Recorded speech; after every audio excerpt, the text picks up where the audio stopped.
नमस्कार। आज मैं आप लोगों के साथ एक जानकारी साझा करना चाहती हूँ जो मेरे साथ हुआ है और ये परसों हुआ है। परसों यानी 5 मार्च को हुआ है ये मेरे साथ दोपहर के करीब 12 बजे। अब आप लोग सोचेंगे कि मैं इतनी देर से क्यों वीडियो बना रही हूँ, तो कल तक तो मैं उस सदमे में ही थी, मैं उससे उबर ही नहीं पाई थी। आज मैं बता रही हूँ जिससे कि जिन जिन के बच्चे बाहर रहते हैं, अपने पेरेंट्स के पास नहीं रहते, वो कृपया सावधान हो जाएं। तो हुआ कुछ यूँ कि मैं तो घटना कुछ इस तरह है कि मैं एक टीचर हूँ। मैं क्लास में थी, क्लास 8 की क्लास में थी। 12 बज रहे थे दोपहर के और मैंने बच्चों को कुछ लिखने के लिए देखे और मैं घूम के देख रही थी बच्चों को। तब तक में एक लड़के ने बोला कि मैडम आपका मोबाइल बजा। मैंने मोबाइल उठाया तो उसने पहले मेरे हस्बैंड का नाम लिया कि आप मिस्टर राजेश कुमार की वाइफ़ बोल रही हैं। मैंने कहा हाँ।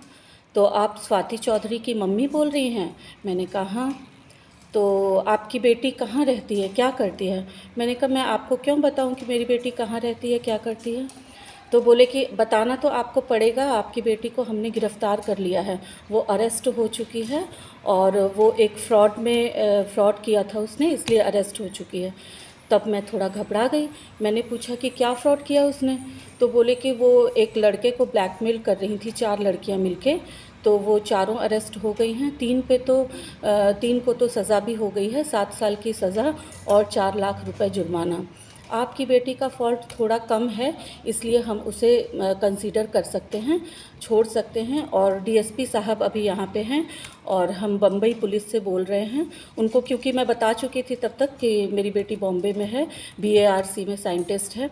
तो उन्होंने बोला कि हम बॉम्बे पुलिस से बोल रहे हैं और यहाँ पे डीएसपी सर बैठे हुए हैं, एक मैडम हैं, उनसे हमने रिक्वेस्ट की है, हम आपकी बेटी को छोड़ सकते हैं। अब चूँकि मेरी बेटी अरेस्ट हो चुकी, इतना सुनते ही मुझे लग रहा था कि फ्रॉड हो रहा है मेरे साथ, लेकिन फिर भी मैं मतलब बहुत घबरा गई। फिर मैंने बोला कि आप मेरी बेटी से बात करवा सकते हैं मेरी? तो उन्होंने बात भी करवाई और बात करवाने के दौरान उन्होंने मेरी बेटी की जो आवाज़ सुनाई, वो बिल्कुल हूबहू मेरी बेटी की ही आवाज़ थी।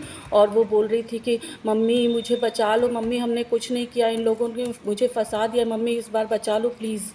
तो मैं बहुत ज़्यादा घबरा गई। फिर मैंने कहा कि अच्छा बताइए अब इसको बचाने के लिए क्या करना होगा? तो उन्होंने कहा कि आपको थोड़ा खर्चे पानी का इंतज़ाम करना होगा।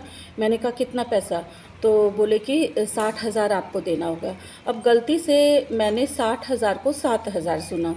फिर भी मैं बहुत घबरा चुकी थी और मैंने जल्दी से मैं स्कूल में किसी को बता भी नहीं सकती थी, क्योंकि पुलिस वाली बात थी कि आपकी बेटी को गिरफ़्तार कर लिया है, ऐसे-ऐसे। मैंने कहा कितनी बदनामी हो जाएगी। और उन्होंने कहा कि मीडिया वाले अभी बिल्कुल एकदम हमारे आस-पास हैं और मीडिया वाले आ चुके हैं, अगर आपने देरी की तो बात मीडिया में चली जाएगी, आपकी बेटी की बहुत बदनामी होगी। मैं काफ़ी घबरा चुकी थी। मैं अपना बैग वैग लेके घर की तरफ भागी और घर पहुंचने के, चूँकि मैं एक रेजिडेंशियल स्कूल में काम करती हूँ, तो वहाँ पे वो हॉस्टल की जो मैट्रॉन थी, उन्होंने भी मुझे पूछा क्या हुआ क्या हुआ? बस मैं रो के इतना ही बोली कि मेरी बेटी को किसी ने किडनैप कर लिया है। फिर मैं घर चली गई। मैंने उनको 7,000 पे भी कर दिया। उसके बाद और वो लोग मुझे ना तो, क्योंकि इस दौरान जब मैं जा रही थी घर, तो मेरे में जो साथ काम करने वाली हैं टीजीटी एसएसटी मैडम और टीजीटी इंग्लिश मैडम, इन लोगों ने मुझे एकदम बदहवास सा जो जाते हुए देखा, तो मुझे बार बार फ़ोन करने लगी, मैसेज किया कि एवरीथिंग इज़ ओके। लेकिन मैं उनको बोल रही हूँ कि मेरा फ़ोन आ रहा है, मैं क्या फ़ोन रिसीव करूँ? उन्होंने बिल्कुल मना कर दिया कि ना तो आप अभी कोई फ़ोन कॉल रिसीव कर सकती हैं और ना ही फ़ोन काटिएगा, क्योंकि अगर आपने ऐसा किया तो हम मीडिया वालों में तुरंत दे देंगे, आपकी बेटी को हम बचा नहीं पाएंगे। और वो लोग बार बार कसम खा रहे थे, बहना इसकी कसम, उसकी कसम, माता रानी की कसम, काली माता की कसम, तुम्हारी बेटी बिल्कुल सुरक्षित है, तुम खाली पैसे पेमेंट कर दो। मैं घबराई हुई, मैंने 7,000 पेमेंट कर दिए। उसके बाद उन लोगों ने बोला कि स्क्रीनशॉट भेजिए। मैंने कहा मुझे इतना नहीं आता है, मैं बिना फ़ोन काटे आपको कैसे स्क्रीनशॉट भेजूँ? तो बोले कि उन्होंने मुझे प्रोसेस बताया कि ऐसे बैक में जाइए और स्क्रीनशॉट भेजिए। मैंने भेज दिया। फिर उन्होंने, वो लोगों को बहुत गुस्सा आया कि 7,000 भेजा, हमने तो 60,000 कहा था। तो मैं गलती से सुन नहीं पाई थी। उन्होंने बोला 60,000 भेजिए। अब मैं और घबरा गई। मैंने बोला मेरे पास तो इतने पैसे नहीं हैं अभी। तो बोले कि आपके पास कितने पैसे हैं अभी? मैंने बोला मेरे पास तो 20,000 ही हैं। तो बोले कि ठीक है, आप और 13,000 भेजिए, उसके बाद हम सोचते हैं। तब तक में मुझे कहीं न कहीं लग रहा था कि मेरे साथ कुछ गलत हो रहा है।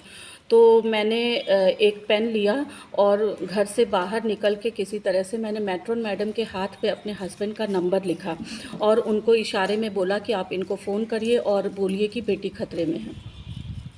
मैट्रॉन मैडम ने फ़ोन किया, मेरे हस्बैंड ने तुरंत मेरी बेटी को फ़ोन करके कंफर्म किया, वो बिल्कुल सही सलामत थी, अपने रूम में थी।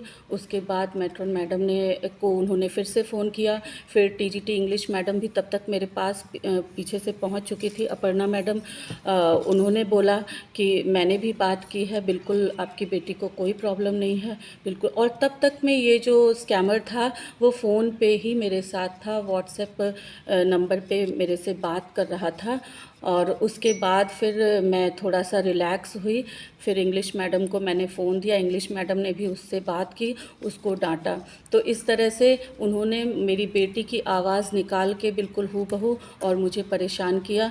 तो ऐसे ही अभी इन स्कैमर्स का बहुत लोगों को फ़ोन जा रहा है, तो कृपया आप लोग सावधान रहें। धन्यवाद।